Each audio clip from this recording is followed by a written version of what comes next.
చుట్టుముట్టే కట్టుకథలు, జవాబులేని ప్రశ్నలు, పరిష్కారం దొరకని సమస్యలు. ఇప్పుడు అన్నింటికీ సమాధానం దొరుకుతుంది.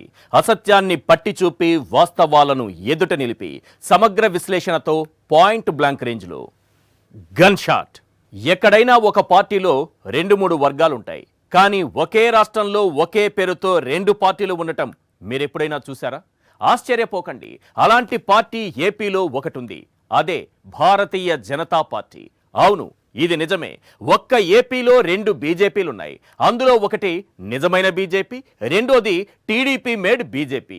మీకు తెలుసుగా, చంద్రబాబు ప్రతి వ్యవస్థలోకి, ప్రతి పార్టీలోకి తన కోవట్టులను పంపుతాడని. అలానే బీజేపీని కూడా సగానికి పైగా తన కోవట్టులతో నింపేశాడు.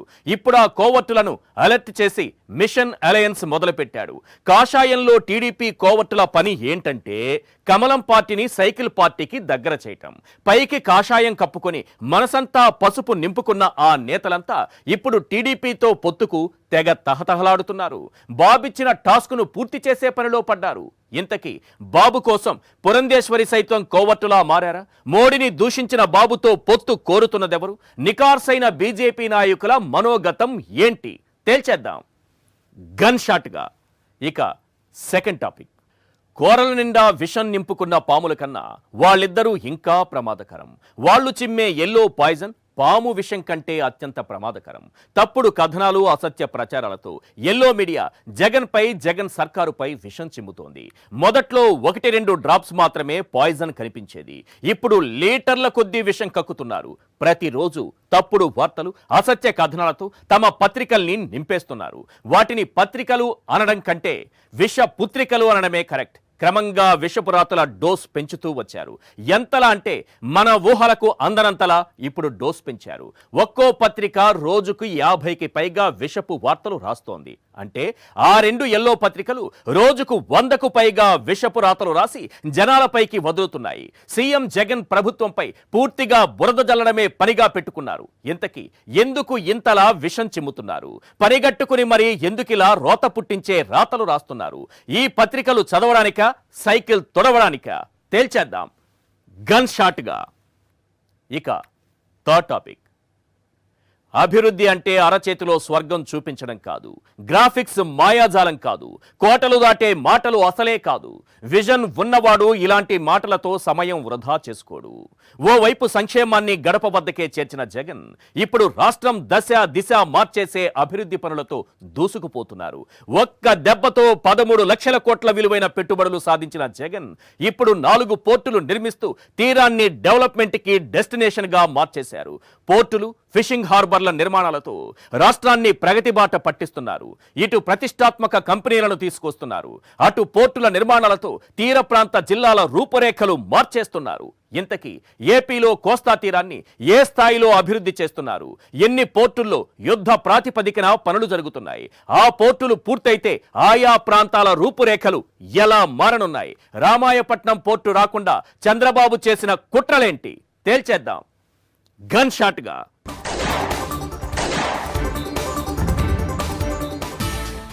బాబు పవన్తోనే వెళదాం, ఒంటరి పోరుతో సీట్లు రావు అంటూ ఒక పత్రిక, బాబు లేకపోతే మనకు దిక్కు లేదు కాబట్టి పొత్తు పెట్టుకోవాల్సిందే అని మరో పత్రిక ఇదే మెజారిటీ కమలనాథుల మనోగతం అంటూ ఊదరగొట్టేశాయి.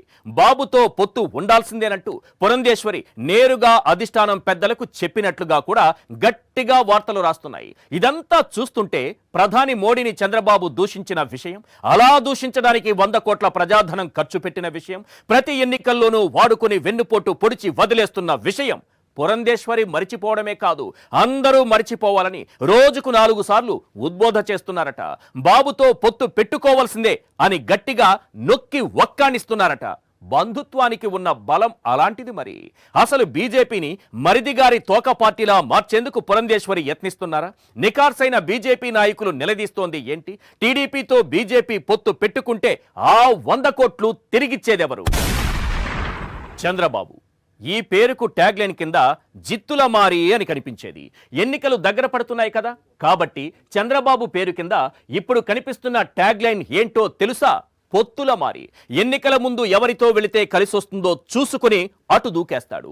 పొత్తుల అక్రమ సంబంధాల్లో ఆరితేరినోడు. ఎన్నికలకు మరో 3 నెలలు గడువు ఉండగా ఇటు కాంగ్రెస్ పై కన్నేశాడు, అటు కమలానికి కన్ను గీటుతున్నాడు. తుంటరి బాబు ఒంటరి పోరుకు దూరం. ఇన్నేళ్ల రాజకీయ జీవితంలో 2019లో మినహాయిస్తే చంద్రబాబు పొత్తు పెట్టుకోకుండా ఎదుర్కొన్న ఎన్నికే లేదు. ఏ కాంగ్రెస్ పార్టీకి వ్యతిరేకంగా టీడీపీ పుట్టిందో అదే కాంగ్రెస్ పార్టీతో పొత్తు పెట్టుకున్నప్పుడే చంద్రబాబుకు సిద్ధాంతాలు విలువలతో పనిలేదని తేలిపోయింది. ఎన్నికల్లో ఎలాగలా గెలిచేందుకు ఎంతమంది వీలైతే అంతమందిని వెంటేసుకొస్తాడు బాబు. మొదటి నుంచి బీజేపీతో పొత్తు కోసం ఎంతో తీవ్రంగా ప్రయత్నించినా పెద్దగా కుదరలేదు. అందుకే ఇప్పుడు తన కోవట్టులను రంగంలోకి దింపాడు. కొందరు టీడీపీ కోవట్టుల మనోగతాన్ని ఏపీ బీజేపీ మెజారిటీ నేతల మనోగతంలా చూపించే ప్రయత్నం చేస్తున్నాడు. స్వయాన పార్టీ అధ్యక్షురాలే కోవట్టులా మారితే ఇక బాబుకు తిరిగేముంటుంది? ఇప్పుడు ఏపీ బీజేపీలో అలాంటి పరిస్థితులే కనిపిస్తున్నాయి. కమలం పార్టీలో బాబు కోవట్టులు యాక్టివ్ అయిన వేళ కొన్ని ప్రశ్నలు వినిపిస్తున్నాయి. అవేంటో ఒక్కసారి మనం స్క్రీన్ పైన చూద్దాం. క్వశ్చన్ నెంబర్ 1, బాబు కోసం పురంధేశ్వరి సైతం కోవట్టులా మారారా? క్వశ్చన్ నెంబర్ 2, మోడీని దూషించిన బాబుతో పొత్తు కోరుతున్నదెవరు? క్వశ్చన్ నెంబర్ 3, నికార్సైన బీజేపీ నాయకుల మనోగతం ఏంటి? క్వశ్చన్ నెంబర్ 4, పొత్తు కుదిరితే ఆ 100 కోట్లు తిరిగిచ్చేది ఎవరు? టీడీపీతో పొత్తు కోసం కమలం పార్టీలో బాబు కోవట్టులు తమ ప్రయత్నాలు ముమ్మరం చేస్తున్న వేళ వినిపిస్తున్నటువంటి ప్రశ్నలివే. అసలు సోము వీర్రాజును పక్కన పెట్టి పురంధేశ్వరిని అధ్యక్షురాలిగా నియమించినప్పుడే బాబు దీని వెనుక ఏదో పెద్ద ప్లానే వేశాడని అర్థమైంది. ఆ ప్రకటన చేసిన తొలి రోజు తొలి గంట నుంచే పురంధేశ్వరి తన మరిది గారి కోసం పని చేయటం మొదలుపెట్టారు. ఇటు ప్రతిరోజు ప్రెస్ మీట్లు ట్వీట్లతో ప్రభుత్వంపై బురద జల్లడం, అటు టీడీపీతో పొత్తు కోసం ప్రయత్నాలు చేయటం. ఇదే వదిన గారి పని. ఎంతైనా బాబుకు ఆత్మబంధువు కదా. ఎన్టీఆర్ కు చంద్రబాబు వెన్నుపోటు పొడిస్తే అల్లుడు పొడిచాడు అనుకున్నారు. కానీ వెన్నుపోటు పొడవడానికి బాబుకు ఆయుధం అందించింది మన పురంధేశ్వరి గారే అనే టాక్ నందమూరి వంశంలో చాలా గట్టిగా వినిపిస్తోంది. ఇక్కడ ఆశ్చర్యకర విషయం ఏంటంటే చంద్రబాబు ఎక్కడా బీజేపీతో పొత్తు విషయం మాట్లాడరు. కేవలం పురంధేశ్వరి గారు మాత్రమే మాట్లాడుతారు. బంధుత్వానికి ఉన్న బలం అలాంటిది. మరి ఇదిలా ఉంటే మరోపక్క నికార్సైన బీజేపీ నేతలు ఈ వ్యవహారాలను ఓ కంట గమనిస్తూనే ఉన్నారు. తండ్రికి వెన్నుపోటు పొడిచి, కాంగ్రెస్ కు వెన్నుపోటు పొడిచి బీజేపీలోకి వచ్చి ఆ పార్టీకి కూడా వెన్నుపోటు పొడుస్తుందేమోనని నిజమైన నికార్సైన బీజేపీ నాయకులు అనుమానిస్తూ ఆమె వ్యవహారాలపై ఓ కన్నేసి ఉంచారు. ముందు నుంచి బీజేపీతో పొత్తు కోసం చంద్రబాబు ఆరాటపడుతూనే ఉన్నాడు. ఆ మధ్య G20 సమావేశాల్లో మోడీని కలిసినప్పుడు ఇక పొత్తు కన్ఫర్మ్ అయిందంటూ తన ఎల్లో మీడియాతో ప్రచారం చేయించాడు. ఆ తర్వాత పవన్తో రాయబారాలు నడిపించాడు. అయినా ఫలితం లేకుండా పోయింది. చివరికి తన ఆత్మబంధువునే రంగంలోకి దింపాడు. కాషాయం పార్టీలో తన కోవట్టులందరినీ యాక్టివ్ చేశాడు. ఇవే బీజేపీతో పొత్తుకు చంద్రబాబు చేస్తున్నటువంటి ఆఖరి ప్రయత్నాలు. అసలు నికార్సైన బీజేపీ నేతలు మోడీని చంద్రబాబు వ్యక్తిగతంగా దూషించిన విషయం మర్చిపోతారా? నికార్సైన బీజేపీ నేతలు 2 సార్లు పొత్తు, 2 సార్లు వెన్నుపోటు పొడిచిన విషయం మర్చిపోతారా? నికార్సైన బీజేపీ నేతలు అలిపిరిలో అమిత్ షాపై రాళ్లు కర్రలతో దాడి చేసిన విషయం మర్చిపోతారా? నికార్సైన బీజేపీ నేతలైతే ఈ విషయం అస్సలు మర్చిపోరు. అసలు బీజేపీలోకి బాబు ప్రవేశపెట్టిన కోవట్టులు టార్గెట్ పూర్తి చేసేలా సహకరిస్తోంది ఎవరు? వెన్నుపోటు మరిచి బాబుతో పొత్తు పెట్టుకోవాల్సిందే అని పట్టుబడుతోంది ఎవరు? బాబు నోరు తెరిచి పొత్తు విషయం మాట్లాడకపోయినా టీడీపీ జపం చేస్తోంది ఎవరు? కాంగ్రెస్ తో టచ్ లో ఉన్నాడని తెలిసిన బాబుతో పొత్తుకు వెంపర్లాడుతోంది ఎవరు? ఎన్నికల్లో బీజేపీని చంద్రబాబు వాడుకునే జేబు పార్టీలా మార్చాలని చూస్తోంది ఎవరు? బీజేపీ బాగుపడటం కంటే బంధుత్వం బలంగా ఉండాలని కోరుకుంటోంది ఎవరు? ఈ ప్రశ్నలన్నిటికీ ఏకైక సమాధానం ఏంటో నికార్సైన బీజేపీ నేతలకు బాగా తెలుసు. ఇక ఇప్పుడు బీజేపీతో పొత్తు కోసం వెంపర్లాడుతున్న బాబు గతంలో అధికారంలో ఉండగా ఇదే బీజేపీని, ప్రధాని మోడీని దూషించడానికి ఏకంగా 100 కోట్ల ప్రజాధనం ఖర్చు చేశాడు. ఈ పొత్తు కుదిరితే మాత్రం ఆ 100 కోట్లు ముక్కు పిండి వసూలు చేయాల్సిందే. ఏదేమైనా కమలం సైకిల్ ను కలిపేందుకు పురంధేశ్వరి గట్టిగానే ప్రయత్నిస్తున్నారు. నాడు భర్తకి డిప్యూటీ సీఎం పదవి కోసం అల్లారు ముద్దుగా పెంచిన నాన్నకు వెన్నుపోటు పొడిచారు. పిలిచి పార్టీలో చేర్చుకుని కేంద్ర మంత్రి పదవి ఇస్తే కాంగ్రెస్ కు వెన్నుపోటు పొడిచారు. ఏపీ బీజేపీ చీఫ్ పదవి ఇస్తే చంద్రబాబు ప్రయోజనాల కోసం బీజేపీకి వెన్నుపోటు పొడుస్తున్నారు. మొత్తానికి వెన్నుపోటులో మరిదితో చిన్నమ్మ పోటీ పడుతోంది. ఆశ్చర్యకరమైన విషయం ఏంటంటే వెన్నుపోటుకు పేటెంట్ పొందిన నారావారి వంశంలో నందమూరి వంశం నుంచి వచ్చిన పురంధేశ్వరి కూడా కలిసిపోవడం, ఇది మాత్రం గన్ షాట్. జర్నలిజం అనే సీసా ఒక ఇజంతో ఒక నిజంతో నిండి ఉంటుంది. ఇందులో ఉన్న ఆ ఇజాన్ని నిజాన్ని పక్కన పడేసి పూర్తిగా అందులో విషాన్ని నింపేసి రాజకీయాల్లో దాన్ని శత్రువులపై అస్త్రంగా వాడుకోవచ్చని 3 దశాబ్దాల క్రితమే గుర్తించిన దొంగ విజన్ ఉన్నోడు నారారూప చంద్రబాబు నాయుడు. మీడియా ఏం చెప్పినా జనం నమ్ముతారు, మీడియా ఏం చెప్పినా జనం వింటారని అప్పట్లోనే గుర్తించి మెల్లగా కొన్ని పత్రికలను తన విషపుత్రికలుగా మార్చుకొని స్లో పాయిజన్ మాదిరిగా తప్పుడు వార్తలు జనంలోకి తీసుకెళ్లిన ఘనత పచ్చబాబుకే దక్కుతుంది. జర్నలిజం విలువలు పూర్తిగా దిగజార్చిన ఖ్యాతి కూడా ఆయనదే. అతను విసిరే బిస్కెట్ల కోసం ఆశపడే సునక జాతి జర్నలిజాన్ని అమ్ముడుపోయే వస్తువుగా మార్చేసింది. జాతి జనుల కంటే తమ జాతిగాడి ప్రయోజనాల కోసం మీడియా విలువల్ని కిలోమీటర్ లోతులో గొయ్యి తీసి పాతిపెట్టిన క్రెడిట్ మాత్రం మన ఎల్లో తాతగారికి, అలాగే అందరి కుర్చీల కింద కూర్చొని బాత్రూముల్లో దాక్కొని రహస్య వార్తలు సేకరించే కృష్ణయ్య గారికే దక్కుతుంది. అసలు ఎందుకీ విషపు రాతలు? వీళ్ళు చేస్తున్నది జర్నలిజమా, చంద్రబాబుకు ఊడిగమా? ఇవి పత్రికలకు పట్టిన పీడ. ఈ పత్రికలు చదవడానికా, సైకిల్ తొడవడానికా? అడ్డగోలు రాతలు రాసి అడ్డంగా బుక్ అయిపోయామా? హైనా డోంట్ కేర్. పట్ట పగలు నట్ట నడి వీధిలో నగ్నంగా పట్టుబడ్డామా? హైనా డోంట్ కేర్. పచ్చి అబద్ధాలు చెప్పి పక్క ఆధారాలతో పచ్చిగా దొరికిపోయామా? హైనా డోంట్ కేర్. అందరి ముందు ముసుగు తొలగి నిజస్వరూపం బయటపడిపోయిందా? అయినా డోంట్ కేర్. ప్రతిరోజు 100కు పైగా తప్పుడు వార్తలు రాసేద్దాం, ప్రజల మధ్యకు వదిలేద్దాం. జగన్ చేస్తున్న సంక్షేమాన్ని, అభివృద్ధిని పచ్చ పత్రికలతో కప్పేద్దాం. ఇలానే ఉంది ఈ విష పత్రికల తీరు. బాబు గారి కూలి పత్రికలు అదే పనిగా అబద్ధాలను అచ్చేసి వదిలేస్తున్న వేళ కొన్ని ప్రశ్నలు వినిపిస్తున్నాయి. అవేంటో ఒక్కసారి మనం స్క్రీన్ పైన చూద్దాం. క్వశ్చన్ నెంబర్ 1, ప్రభుత్వంపై ఎందుకు ఇలా విషం చిమ్ముతున్నారు? క్వశ్చన్ నెంబర్ 2, ప్రతిరోజు 100కు పైగా తప్పుడు కథనాలు ఎందుకు వండి వారుస్తున్నారు? క్వశ్చన్ నెంబర్ 3, ఈ పత్రికలు చదవడానికా, సైకిల్ తొడవడానికా? క్వశ్చన్ నెంబర్ 4, వీళ్ళు చేస్తున్నది జర్నలిజమా, చంద్రబాబుకు ఊడిగమా? పదే బాబు గారి విషపు పత్రికలు అబద్ధాలను అచ్చేస్తున్న వేళ వినిపిస్తున్నటువంటి ప్రశ్నలివే. ఎల్లో తాత గారి పత్రిక, కుర్చీ కింద కృష్ణయ్య గారి పత్రిక ఒకేసారి ఓపెన్ చేసి తీక్షణంగా చూడండి. మొదటి పేజీ నుంచి లాస్ట్ పేజీ వరకు ఓసారి ప్రభుత్వ వ్యతిరేక వార్తలు లెక్క పెట్టి చూడండి. ఒక్కో పత్రికలో సుమారుగా 50కి పైగా జగన్ వ్యతిరేక వార్తలు మీకు కనిపిస్తాయి. అంటే ఈ 2 పత్రికల్లో రోజుకు సుమారుగా 100కు పైగా తప్పుడు కథనాలు వండి వారుస్తున్నారన్నమాట. ఈ లెక్కన ఏడాదికి 365 రోజులు అంటే 36,500 తప్పుడు వార్తలు. అవును, ఎవరు నమ్మినా నమ్మకపోయినా ఇది నిజంగా నిజం. ఇంకా డౌట్ ఉంటే ఓ వారం రోజులు ఆ దిక్కుమాలిన పేపర్లు దగ్గర పెట్టుకుని విషపు వార్తలు ఎన్ని ఉన్నాయో లెక్క పెట్టి చూడండి. నేను చెప్పిన లెక్క తక్కువ కాదు, ఇంకాస్త ఎక్కువే ఉంటుంది. అంతెందుకు, మీకు స్క్రీన్ పై జస్ట్ జనవరి 4వ తేదీన ఈ 2 పత్రికలు ఎన్ని జగన్ వ్యతిరేక వార్తలు అచ్చేశాయో లెక్కలతో సహా చూపిస్తా, చూడండి.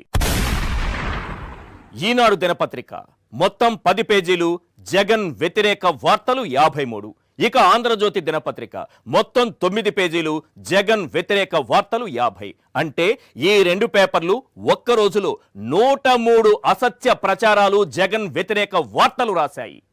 అంటే వీటి పనంతా ప్రభుత్వంపై బురద జల్లడం, ప్రభుత్వాన్ని బద్నాం చేయటం. దీనికోసం బాబు గారి నుంచి సెపరేట్ పేమెంట్లు ఉంటాయి. ఇటు ఎన్నికలు దగ్గర పడుతున్న సమయంలో వైఎస్ఆర్ కాంగ్రెస్ పార్టీ కొన్ని నియోజకవర్గాల్లో అభ్యర్థులు, ఇన్ఛార్జీలను మార్పులు చేర్పులు చేస్తుంటే దానిపైన విషం కక్కుతున్నారు. ముందు రోజు వైఎస్ఆర్ కాంగ్రెస్ పార్టీలో టికెట్లు మాకొద్దు బాబోయ్, మాకొద్దు అంటూ ఓ వార్త రాస్తారు. మరుసటి రోజు అదే వైఎస్ఆర్ కాంగ్రెస్ పార్టీలో ఒక్కో టికెట్ కోట్లు పలుకుతోందని రాస్తారు. ఈ వార్తకు ఆ వార్తకు అసలు సంబంధమే లేదు. ఏదేమైనా జనాల మెదడులోకి విషాన్ని నింపడమే వీళ్ళ టార్గెట్. మరి టీడీపీకి రాజీనామా చేస్తానని ఎంపీ కేసినేని నాని ప్రకటిస్తే మాత్రం ఆ వార్త జోలికి పోరు, వాటిని మెయిన్ పేజీల్లో అచ్చేయరు. అలా చేస్తే బాబుకు డ్యామేజ్ కాబట్టి. ఈసారి ఎన్నికల్లో గెలిచే దారి బాబుకు కనిపించడం లేదు. కొడుకుతో పాదయాత్ర చేయించాడు, కుదరలేదు. జైల్లో ఉండగా భార్యతో చెక్కులు పంపిణీ చేశాడు, పావు కిలో సింపతి కూడా రాలేదు. పీకేను తెచ్చుకున్నాడు, ఉపయోగం లేదు. మరో పీకేతో చర్చలు జరిపాడు, అయినా నమ్మకం కుదరలేదు. ఎయిర్పోర్టులో డీకేని కలిశాడు, అయినా ఐసీయూలో ఉన్న పార్టీని బతికించే దారి కనిపించలేదు. కుటుంబాల్లో చిచ్చు పెడుతున్నాడు, అయినా జగన్ అదరలేదు, బెదరలేదు. ఇక చేతిలో ఉన్న అన్ని అస్త్రాలు వాడేసిన బాబు మిగిలిన ఒకే ఒక్క విషపు అస్త్రాన్ని మరింత బలంగా వాడుతున్నాడు. అదే ఎల్లో మీడియా. ఆంధ్రాలో జనరంజక పాలన చేస్తుంటే, ప్రతి ఇంటికి సంక్షేమ పథకాలు అందుతుంటే, అభివృద్ధి పరుగులు పెడుతూ ఉంటే చూసి ఓర్వలేక అబద్ధాలను అచ్చేసి ఆనందిస్తున్నారు చంద్రబాబు, ఆయన కూలి మీడియా. నిజం చెప్పకపోవడం అబద్ధం, అదే అబద్ధాన్ని నిజం చెయ్యాలనుకోవడం మోసం. ఇప్పుడు ఆంధ్రప్రదేశ్ ప్రజలను వీళ్లు చేస్తోంది పచ్చి మోసం. దానికి తగిన మూల్యం త్వరలోనే చెల్లించుకోక తప్పదు. సార్, ఒక్క విషయం చెప్పనా? 700 సంవత్సరాల క్రితం బద్దెన ఓ పద్యం రాశారు సార్. తల నుండు విషము పణికిని వెలయంగా తోక నుండు వృచ్చికమునకున్, తల తోక ఎనకయుండును కలునకు నిలువెల్లా విషము గదరా సుమతి. పాముకి తలలో, తేలుకు తోకలో విషముంటుంది, కానీ శరీరమంతా విషం నిండిన వారు ఈ భూలోకంలో ముగ్గురు ఉన్నారు. కుప్పం తాత, ఎల్లో తాత, బాత్రూమ్ కృష్ణయ్య. చెప్పాను కదా, 700 సంవత్సరాల క్రితమే ఈ ముగ్గురి గురించి బద్దెన ఊహించారు, అందుకే పద్యం రాశారు. ఇది మాత్రం గన్ షాట్. సముద్ర తీరం ఉండాలే కానీ సంపద సృష్టించడం అంత కష్టమేమీ కాదు. కానీ గుర్తుంచుకోండి, దానికి సంకల్ప బలం కావాలి, ఒక విజన్ ఉండాలి, ఆత్మవిశ్వాసం ఉండాలి, తీరాన్ని ఒక వరంలా మార్చుకోవాలన్న ఆలోచన ఉండాలి, దాన్ని ఆచరణలో పెట్టేలా దృఢ సంకల్పం కావాలి. ఆ లక్షణాలు పుష్కలంగా ఉన్న లీడర్ సీఎం జగన్. రాష్ట్ర చరిత్రలో ఎన్నడూ లేని విధంగా తీర ప్రాంతాల రూపురేఖలు మార్చేస్తున్నారు. ఉత్తరాంధ్ర, కృష్ణా, నెల్లూరు జిల్లాల్లో తీర ప్రాంతాలకు సరికొత్త సొబగులు అద్దుతున్నారు. పోర్టుల నిర్మాణ పనులు పరుగులు పెట్టిస్తున్నారు. ఇటు మూలపేట, రామాయపట్నం బందరు పోర్టులు, అటు కాకినాడ గేట్వే, వీటి నిర్మాణాలు జెట్ స్పీడ్ తో సాగుతున్నాయి. త్వరలోనే తీరంలో నౌకలు లంగరు వేసేందుకు సిద్ధమవుతున్నాయి. అసలు ఏపీకి సుదీర్ఘ తీర ప్రాంతమున్న చంద్రబాబు ఎందుకు పట్టించుకోలేదు? రామాయపట్నం పోర్టుపై బాబు చేసిన కుట్ర ఏంటి? 3 పోర్టుల నిర్మాణాలు పూర్తయితే తీర ప్రాంతాల అభివృద్ధితో పాటు ఉపాధి అవకాశాలు కూడా పెరుగుతాయా? రాష్ట్రం దశ దిశ మార్చే విధంగా సీఎం జగన్ అడుగులు వేస్తున్నారు. కొత్త పోర్టులు, ఫిషింగ్ హార్బర్ల నిర్మాణాలతో లాజిస్టిక్స్, ఎగుమతులు, దిగుమతుల ద్వారా అద్భుతాలు సృష్టించడానికి మార్గం సుగమం చేస్తున్నారు. దేశంలో ఎక్కడా లేని విధంగా రాష్ట్ర ప్రభుత్వం సుమారు 20,000 కోట్లతో కోస్తా తీరాన్ని అభివృద్ధి చేస్తోంది. ఒకేసారి 4 గ్రీన్ ఫీల్డ్ పోర్టులతో పాటు 10 మినీ పోర్టుల తరహాలో ఫిషింగ్ హార్బర్లు, 6 ఫిష్ ల్యాండింగ్ సెంటర్లను అభివృద్ధి చేయడం ద్వారా రాష్ట్ర ఆర్థిక ప్రగతిని పరుగులు పెట్టిస్తున్నారు. తీర ప్రాంత అభివృద్ధితో పాటు ఉపాధి అవకాశాలు పెంచేలా చేస్తున్నారు. నిజానికి ఆంధ్రప్రదేశ్ కు సుదీర్ఘ తీర ప్రాంతం ఉన్నప్పటికీ దానిని సరైన రీతిలో ఉపయోగించుకోవచ్చన్న ఆలోచనే ఏనాడూ చంద్రబాబుకు రాలేదు. దోచుకో, పంచుకో, తినుకో అన్నట్లుగా వ్యవహరించే చంద్రబాబు ఇలాంటివి చేస్తాడనుకోవడం పొరపాటే అవుతుంది. అవసరమైతే అమరావతి మధ్యలో సముద్రం పెడతానని చెప్పి మరిన్ని ఎకరాలు దోచేస్తాడే తప్ప తీర ప్రాంతాలను అభివృద్ధి చేయడం లాంటి మంచి పనులు అతను చేయడు. అవసరమైతే తన వారికి మేలు చేసేందుకు వచ్చే పోర్టులను అడ్డుకుంటాడే కానీ అభివృద్ధి జోలికి మాత్రం పోనే పోడు. కానీ ఎప్పుడైతే సీట్లోకి సరైనోడు వచ్చి కూర్చున్నాడో అప్పుడు తీర ప్రాంతాల తలరాత మారడం మొదలైంది. ఏపీలో తీర ప్రాంతాల రూపురేఖలు మారుతున్న వేళ కొన్ని ప్రశ్నలు వినిపిస్తున్నాయి. అవేంటో ఒక్కసారి మనం స్క్రీన్ పైన చూద్దాం. క్వశ్చన్ నెంబర్ 1, ఏపీలో తీర ప్రాంతాలను ఏ స్థాయిలో అభివృద్ధి చేస్తున్నారు? క్వశ్చన్ నెంబర్ 2, మూలపేట పోర్టుతో ఉత్తరాంధ్ర తలరాత మారుతుందా? Question number 3, Ramayapatnam Bandaru port పనులు ఎక్కడి వరకు వచ్చాయి?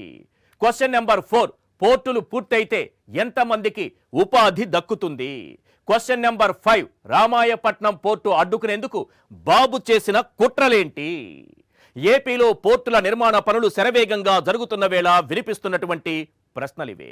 ఇక వెనుకబడ్డ ఉత్తరాంధ్ర తలరాతను మార్చే మరో పోర్టు వేగంగా రూపుదిద్దుకుంటోంది. మూలపేట పోర్టు పనులు శరవేగంగా జరుగుతున్నాయి.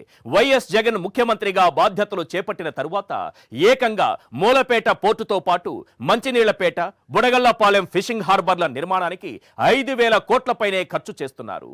రాష్ట్ర ప్రభుత్వం కొత్తగా నిర్మిస్తున్న 4 పోర్టుల్లో ఒకటైన మూలపేట ఆంధ్రప్రదేశ్తో పాటు ఛత్తీస్గఢ్, జార్ఖండ్, మధ్యప్రదేశ్, దక్షిణ ఒడిశా ప్రాంతాల నుంచి ఎగుమతులు దిగుమతులకు అనువుగా ఉంటుంది. ఈ పోర్టు పూర్తయితే 5 రాష్ట్రాల్లోని పరిశ్రమలు తమకు అవసరమైన ముడి సరుకులు దిగుమతి చేసుకునేందుకు అవకాశం ఉంటుంది. మూలపేట పోర్టు పనులు గత ఏడాది ఏప్రిల్లో మొదలయ్యాయి. అప్పటి నుంచి నిర్మాణ పనులు శరవేగంగా జరుగుతున్నాయి. ఈ ప్రాజెక్టు పూర్తయితే సుమారు 25,000 మందికి ప్రత్యక్షంగా పరోక్షంగా ఉపాధి లభించడంతో పాటు చుట్టుపక్కల ప్రాంతం పారిశ్రామికంగా వేగంగా అభివృద్ధి చెందుతుంది. ఈ పోర్టు నిర్మాణానికి జగన్ 4,361 కోట్లకు పరిపాలనా అనుమతులు మంజూరు చేశారు. మొత్తం పోర్టు వార్షిక సామర్థ్యం 83.3 మిలియన్ టన్నులు కాగా తొలి దశలో 4 బెర్తుల నిర్మాణంతో 23.5 మిలియన్ టన్నుల సామర్థ్యంతో మూలపేట పోర్టును అభివృద్ధి చేస్తున్నారు. మొత్తం 4 బెర్తుల్లో 2 జనరల్ కార్గోకు, 1 బొగ్గు, ఇంకొకటి కంటైనర్ తో పాటు ఇతర ఎగుమతి దిగుమతులకు వినియోగిస్తారు. ఇక మూలపేట గ్రామాలకు చెందిన 596 కుటుంబాలకు పునరావాస ప్యాకేజీని జగన్ సర్కారు ప్రకటించింది. దీనికోసం 149 కోట్లు ఖర్చు చేస్తోంది. R&R ప్యాకేజీ కింద అక్కడ 13 రకాల మౌలిక వసతుల్ని కల్పిస్తున్నారు. ఇక రామాయపట్నం పోర్టు మొదలుపెట్టిన 18 నెలల్లోనే రామాయపట్నం పోర్టు వాణిజ్యపరంగా కార్యకలాపాలు ప్రారంభించడానికి సిద్ధమైందంటే జగన్ దూకుడు ఏ స్థాయిలో ఉందో అర్థం చేసుకోవచ్చు. పోర్టు పనులు 100 కిలోమీటర్ల వేగంతో పరుగులు పెడుతున్నాయి. 2022 జూన్లో సీఎం జగన్ దీనికి భూమి పూజ చేశారు. సుమారు 850 ఎకరాల విస్తీర్ణంలో 4,902 కోట్ల పెట్టుబడి అంచనాతో ఇది మొదలైంది. తొలి దశలో 34.04 MMTPA సామర్థ్యంతో 4 బెర్తులు అభివృద్ధి చేస్తున్నారు. అందులో ఇప్పటికే బల్క్ బెర్త్ నిర్మాణ పనులు పూర్తయ్యాయి. అలాగే administrative building, central excise customs బిల్డింగ్ల నిర్మాణ పనులు కూడా పూర్తి కావడంతో ఇక తొలి నౌకను తీసుకొచ్చి లంగరు వేయడమే ఆలస్యం.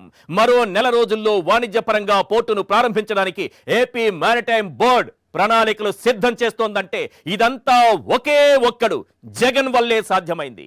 ఇక వచ్చే 6 నెలల్లో మిగిలిన 3 బెర్తలను అందుబాటులోకి తీసుకురావాలని లక్ష్యంగా పెట్టుకున్నారు. రామాయపట్నం పోర్టుకు సమీపంలోని టెంటు గ్రామం దగ్గర 23 ఎకరాల్లో పునరావాస గ్రామాన్ని అభివృద్ధి చేసింది ప్రభుత్వం.